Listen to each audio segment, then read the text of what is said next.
Raja Kohania, on est là à la Fondation Bulukian. Oui. Et il y a à l'intérieur une exposition Alep 1915. C'est lourd de passer. Oui, c'est lourd. C'est d'autant plus lourd que la Turquie ne reconnaît toujours pas le génocide. Et alors ce voyage à Alep que vous avez effectué il y a maintenant 10 ans, Oui. à 2 reprises. À deux reprises, en fait, c'est une seule reprise. Je suis revenu au moment des fêtes de fin d'année. Je suis revenu en France pour le partager avec les enfants. Mais alors pour vous ce voyage, ça a été quoi? Est-ce que l'exposition photo s'en est la traduction? Oui, bien sûr, et par les photos et par le texte, les textes qui sont ajoutés sur les photos. C'est une dénonciation, de la barbarie turque, ces massacres, ce génocide, 1,5 million de victimes, c'est pas rien. C'est comment éradiquer comme ça. Le propos est terrible. Alep, ce n'est pas un choix au hasard, puisque c'est le lieu où il y a un certain nombre d'orphelinats, dont celui qui a recueilli votre papa. C'est ça, c'est ce qui m'a dirigé sur Alep. Je voulais retrouver l'orphelinat. Je voulais être... j'étais à la quête un peu de moi-même et de continuer la relation avec mon père qui était mort depuis quelque temps.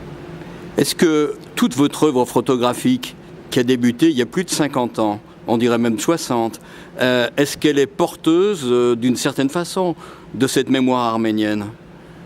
Oui, oui, il y a 60 ans de photos, oui, c'est vrai. Ah bah oui. Oui, bien sûr que conscient, inconscient, c'est là, c'est présent. Oui. Ouais. Oui, quand je fais un village comme Sainte-Colombe, je parle aussi du rapport à la terre, c'est-à-dire le rapport qu'avaient mes grands-parents au pays. C'était pareil. C'est l'histoire de l'humanité, c'est-à-dire que je suis un humain, je fais partie de l'ensemble Vous êtes un humain, mais pas n'importe quel humain, parce qu'on vous a connu militant. Et on sait aussi que, enfin, tout au moins la biographie le rappelle, que votre parcours, dès le début, quand vous étiez à Dessines, a eu à côtoyer les gitans. Aujourd'hui, on a des camps de Rome. Ouais. Sur le boulevard périphérique, à la porte de Bron. Ouais. On en a d'autres logés à Mions ou à Corba. Qu'est-ce que ça vous dit tout ça? Ça fait plus que m'attrister, mais c'est terrible, terrible. Je sais pas, une personne seule n'a pas les moyens de régler, si vous voulez, ces problèmes. Je sais pas, c'est inhumain. On termine par un petit mot, parce qu'il aurait été nécessaire de s'entretenir plus longtemps là-dessus, sur la photographie. Toute cette exposition est en noir et blanc, à l'heure où moi-même je filme en numérique et en couleur. Ouais. Comment vous réagissez à tout ça? Je dis chacun s'exprime comme il veut. Oui, d'accord, non, mais bien sûr, mais sur l'art photographique en tant que tel.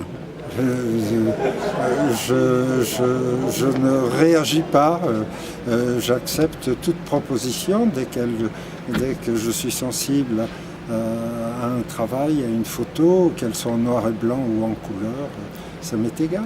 Vous-même, vous êtes resté fidèle au noir et blanc avec une petite boîte à savon? Oui, je suis resté fidèle au noir et blanc. Il m'est arrivé quelquefois de faire une photo couleur. Mais c'est assez exceptionnel. Mais écoutez, je voudrais vous dire un très grand merci. Ça m'arrive rarement dans des interviews pour la chaleur et la gentillesse que vous avez mis à répondre.